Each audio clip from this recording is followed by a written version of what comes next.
terperosok pada agama, tapi kita coba bawa humanity gitu. Humanity. Iya, bawa kemanusiaan. Bahwa di situ nilai kemanusiaan yang rendah itu. Terjadi nilai kemanusiaan yang rendah di kondisi itu, maka perlu dorongan juga dari kita-kita.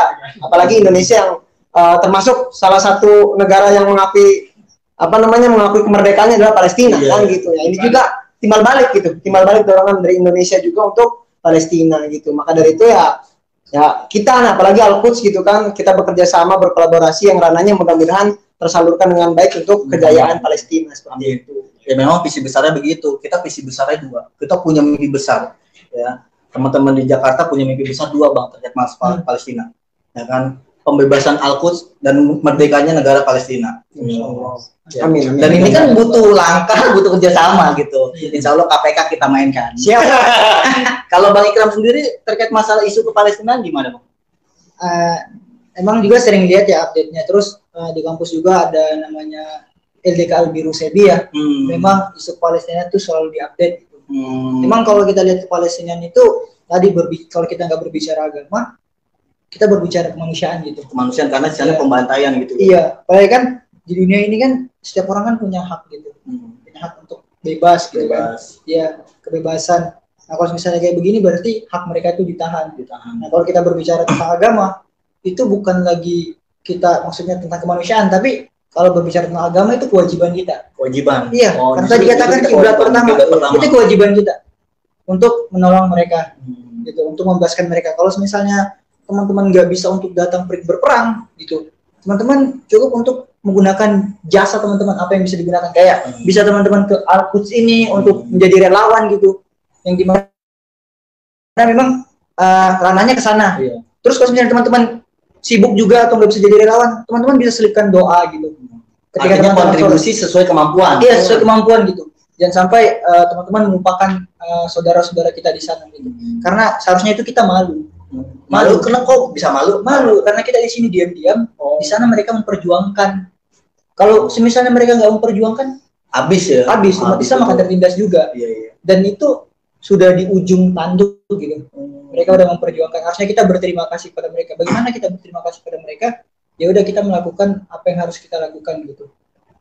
Ya mungkin kalau teman-teman yang suka relawan gitu, ini Al-Quds ini cocok untuk relawan ke Palestina. Apalagi tadi dua ya untuk mimpi besarnya. Nah karena ya kemarin yang saya pas kita dilantik ya, lantikan itu kan sebaik-baik manusia bermanfaat untuk orang lain gitu, bermanfaat untuk sekitar, untuk keluarga, untuk teman, bahkan sampai ke Palestina. Ya sekalian deh bang, boleh bang di-share kan sudah pengalaman nih. Sebelumnya kalau Bang Ikram sudah pernah terdaftar ya jadi relawan. Iya. Itu dari bulan apa bang? Awalnya memang dari sebelum COVID ya. Sebelum COVID berarti bulan Februari. Ya sebelum dilantik ya. Memang kan tadi udah ada prepare untuk lantik gitu. Tapi kan terkendala pandemi. Akhirnya di bulan yang lalu. Oh gitu. Nah kan dilantik nih ada pelatihannya nih. Ini gimana nih rasanya setelah dapat pelantikan dari API? Awalnya pas datang ya itu biasa. Tapi udah mulai kesana itu udah mulai panas gitu, udah wah bergelora banget. Dan waktu itu aneh juga, alhamdulillahnya waktu itu menjadi simbolis untuk Al-Quds ya. Oh simbolis. Iya, simbolis Al-Quds gitu. Oh ini nih orangnya. Iya. Pas aneh salam ke beliau, ke Presiden Al-Quds, aneh bilang minta doanya bang untuk tetap istiqomah gitu. Gitu. Jangan sampai kita kayak lilin yang memang apinya itu besar di awal. Lama-kelamaan itu redup. Jadi menerangi sekitar, padahal membunuh dirinya dia. Iya. Meredupkan diri. Nah, alhamdulillahnya kemarin pas ikut leadership, Coach Gunawan yang isi itu benar-benar membakar. Bahkan saya sampai berpikirnya harus keras gitu. Iya. Sebelumnya kalau kenapa tuh kok bisa berpikir keras? Emang psikolognya di diasah ya. Bahkan mantap sekali. Kalau misalnya tadi cita-citanya dua pengen membebaskan Al-Quds itu, berarti orang-orang yang membebaskan itu bukan orang-orang yang biasa-biasa, pasti orang-orang yang luar biasa. Dan pastikan kita menjadi salah satu orang itu. Iya, nih saya ingat nih Bang Ikram ini waktu di pelatihan nih Bang ya. Jadi ketika benar sisi psikologis kita ditekan, kenapa? Cita-cita kita itu tidak boleh rendah. harus ini salah satu yang ditekan. Kenapa? Karena dia mau jadi presiden Indonesia. Betul Bang ya? Presiden Indonesia ini nih. Masya Allah. Ya ini nggak ada konteks politik ya. Iya, nggak ada. Boleh ya. Iya. Gitu kan. Ini cita-citanya mau jadi presiden Indonesia. Apa aja? Ditekan habis ini. Makanya kepilih gitu. Alhamdulillah. Berarti bukan lilin, Pak. Ya apa tuh? Center. Center ya. Baterainya Habis. Bisa isi ulang. Bisa dicas kan dicas. Iya, itu saya memang kayak ini ya. Jadi apa? Cita-cita jadi presiden ya? Iya, karena saya memang punya cita-cita setelah lulus kuliah gitu, saya berkarir di dunia perbankan. Insya Allah kalau misalnya Allah mengizinkan, di umur sekian saya belajar politik, masuk ke dunia politik itu. Nah, tinggal terakhir saya berdoa semoga ketika saya masuk ke dunia politik, saya tetap istiqomah sama visi misi di awal. Karena kalau kita sudah masuk dunia politik, itu keras arusnya. Iya, betul. Kalau kita nggak istiqomah, kita akan terikut arus gitu. Ya, karena memang kalau mau jadi presiden, sarana yang paling efektif memang di partai politik gitu. Iya, kita harus masuk seperti itu. Karena menurut aneh, Islam itu rahmatan lil alamin. Kita harus berpolitik.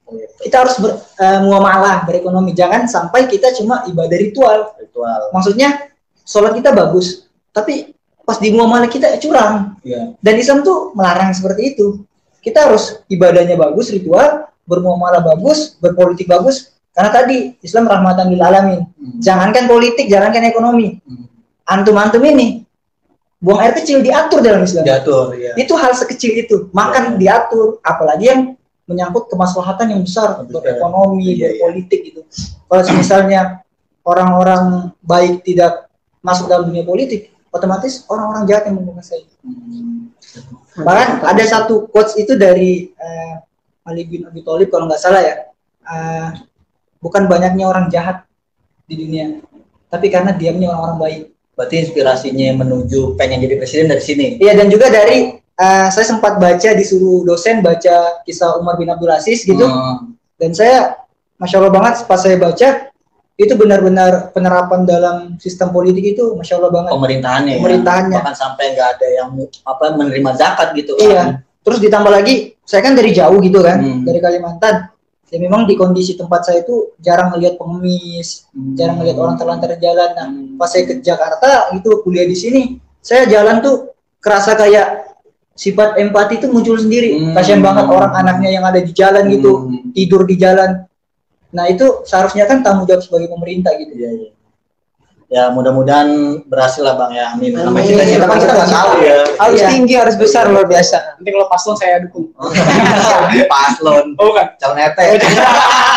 Dari awal dulu. Iya. Dari perpolitikannya di dunia kampus sudah, ya kan tahapan terus masyarakat RT gitu kan. Jangan ibu-ibu PKK, ya kan udah ada yang lain. Nah kalau abang berdua ini sebelumnya kenal Afi nggak nih Bang? Saya ini dulu. Maaf. Yang mau ngomong tadi. Oh iya. Iya, ada antum dah. Padahal. Ya, kalau saya belum tahu. Belum tahu. Sejujurnya belum tahu. Tapi karena sering bertemu dengan Coach Nana ya kan, saya melihat Coach nih, karena dia selalu mobile kemana aja. Seperti namanya, Nana Mobile. Iya. Underline tuh. Underline. Di mana ada muncul ya? Iya. Akhirnya apa? Akhirnya saya kenalkanlah Al-Quds ini gitu kan, secara nggak langsung gitu. Jai, kosong nggak? Kosong Bang. Kenapa? Kesini yuk, ayo. Dikenalin tuh. Jai, tau nggak Afi? Apa tuh? Iya, gue juga ketemuannya Afi gitu. Padahal baru gitu. Nah, akhirnya tahulah Afi itu dari Bang Nana. Sebelumnya belum tahu ya. Memang belum tahu kan sebetulnya. Kalau ke dunia kerelawanan udah tahu. Udah tahu kan ya, ada Aceh itu relawan juga kan. Ini banyak lah ya. Ini apa mungkin sayanya yang kurang jauh mainnya gitu kan. Ya terlalu luas mainnya. Apa yang kecil Indonesia. Indonesia. Saya mungkin ya. Tapi alhamdulillah saya beruntung gitu kan dipertemukan dengan orang-orang yang mempunyai jiwa yang cita-cita tinggi seperti Al-Quds ini, dan saya masuk ke dalam itu dan saya senang sekali berada di sini gitu kan. Itu luar biasa sekali. Gitu. Terima kasih nih Bang. Kembali. Alhamdulillah katanya penting tadi. Apa tuh? Masalah silaturahmi kan. Oh, silaturahmi. Jadi penting banget. Makanya Islam itu harus kita menyambungkan silaturahmi. Ya. Karena kan di situ Banyak banget rezeki, nyambung umur, kan. Beberapa pintu rezeki terbuka dari. Oh iya, termasuk jodoh. Amin. Iya. Tahu ya. Jodoh rezeki. Jodoh pasti bertemu. Iya, tenang aja. Cukup aja. Ya, amin. Betul. Aduh. Iya. Cocok baik. Kalau Bang Iqbal sendiri? Oke, baik. Dalam intinya di AFI kita diperkenalkan oleh seseorang yang luar biasa pastinya, itu kan. Waktu itu ngobrol dan ini janjinya luar biasa dari kapan tahu dan baru terlaksana untuk ketemu. Siapa tuh? Waktu itu ketemunya di warung kopi. Dengan siapa? Jangkringan. Dengan siapa? Dengan Coach Nana. Hei, luar biasa. Luar lagi. Memang dimanapun berada. Luar biasa. Luar biasa sekali. Pergerakannya itu menyelinap juga memasuki sektor-sektor yang penting gitu kan. Penyerang. Dan di situ diperkenalkan dengan apa sih itu AFI gitu. Yang dimana konteksnya sama ya, konteksnya sama nggak jauh beda, itu tentang jiwa kerelawanan gitu kan. Di situ di dalamnya. Yang memang dulu sempat dari D2A sendiri beberapa dari anggota juga ada yang tergabung di ACT, di Rumah Zakat dan di tempat-tempat relawan lainnya yang bergerak di bidang kemanusiaan dan lain sebagainya kayak gitu, yang pada intinya tahu ranah kerelawanan gitu. Tapi di Al-Quds ini ada ciri khas yang beda gitu, dengan dia memiliki cita-cita yang sangat besar lah, yang sangat tinggi dan mulia pastinya, yang harus benar-benar didukung, apalagi masyarakat Indonesia gitu harus penuh dukung cita-cita Al-Quds yang besar ini gitu. Amin. Gitu Bang kurang. Nah, ini saya menyinggung tongkrongan nih. Siap, Masya Allah. Itu di Angkringan ya? Angkringan Bang. Itu Angkringan punya siapa ya? Namanya lesehan terserah. Nah, itu punya siapa? Sebenarnya kalau punya bukan individu, nanti kan punya tim gitu kan, Iya. punya tim. Ada di dalamnya beberapa dari anggota yang tergabung dalam tim manajemen lah. Lesehan apa terserah? Lesehan terserah. Maksudnya itu apa? Lesehan terserah itu diambil dari inovasi. Rata-rata nih teman-teman kalau diajak makan mau kemana? Terserah. Oh, makan apa? Terserah kan? Inspirasi lagi gitu. Nah, ini inspirasi lagi ya buat teman-teman yang mau bikin sebuah komunitas, bikin semua apa, misalnya usaha gitu. Terkadang obrolan-obrolan begini ya kan obrolan-obrolan begini muncul. Jadi brand gitu kan, muncul gitu di jalanan. Angkringan terserah ya. Saya kira angkringan terserah itu terserah mau duduk di mana gitu. Jadi itu lesehan terserah gitu. Konsepnya lesehan terserah. Gitu. Mantap ya. Itu punya bersama. Ngecas. Jadi bukan cuman wanita aja ya kalau dibilang terserah. Iya. Betul. Maaf nih, Chef, gangguan sedikit. Iya, enggak apa-apa. Enggak instan ya. Alhamdulillah. Oke, berlanjut ya. Ya. Di lesehan terserah tadi bahwa di sini didorong ya dengan inovasi inspirasi yang tadi gitu. Hal-hal terserah, hal-hal yang bersifatnya Sering gambar diucapkan. umum ya, ibaratnya terserah bukan ngasih solusi gitu kan, nama beban terserah. Nah itu kita mencari sebuah solusi bahwa terserah letaknya di kami gitu kan, tinggal datang aja, Jalan Budi Mulya. Itu terserah itu tempatnya apa bayarnya terserah? Kalau bayarnya terserah kita punya program Bang. Alhamdulillah termasuk juga program kita di setiap malam Jumat. Programnya infak terserah, makan terserah, bayar terserah. Oh gitu. Itu nggak rugi. Ini nggak nyambung nih kalau hitung ekonomi nih. Coba gimana? Apa? Kalau orang melakukan suatu kebaikan itu ya, bukan dari profitnya tapi dari keberkahan dia. Oh itu. Faktor keberkahan yang kita tuju. Gitu, keberkahan yang luar biasa. Berkah nggak ada nilainya Bang. Iya, betul juga. Berkah luas sekali, gitu, banyak sekali. Kalau banyak belum tentu berkah ya. Yoi, berkah udah pasti banyak nih Bang. Iya. Jadi luas juga. Luas sekali. Jadi pembelaan Kapan? kapan? Apanya tuh? Itu dia tadi. Malam. Oh, infaknya setiap malam Jumat. Malam Jumat. Temen nih ya, malam Jumat. Teman-teman Afi, teman-teman relawan lainnya, teman-teman yang di luar Kita ngopi di sono ya, malam Jumat aja. Lokasinya masih minimalis gitu ya, mudah-mudahan menginspirasi banyak orang ya.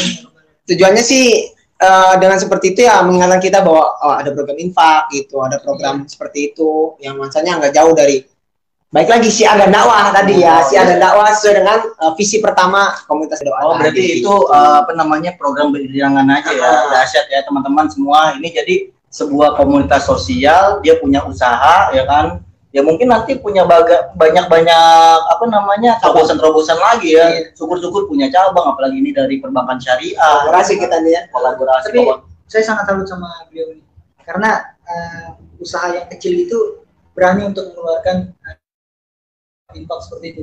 Biasanya orang berpikiran kan takut rugi segala macam. Ekonomi dulu kan Iya, gitu. itu ekonomi. Tapi beliau ini masya Allah banget, aneh salut banget. Iya. Alhamdulillah Setelah sampai nanti sekarang. ya, siapa tahu nanti apa namanya buka stand perbankan syariah Iya. gitu kan. Ya kan. Untungnya Ya, ini bang, apa? untungnya namanya tempatnya nggak terserah. Nggak terserah ya. Oh iya, kalau terserah bingung kita ya. Jadinya repot kita. Jadi kalau tiap makan atau tiap ngajak makan itu bilangnya terserah, ajak aja ke SMP. Oh gitu, siap. Ntar kita cobalah survei sekalian ngobrol-ngobrol ngopi gitu. Ya mungkin itu sebuah inspirasi dari teman-teman kita yang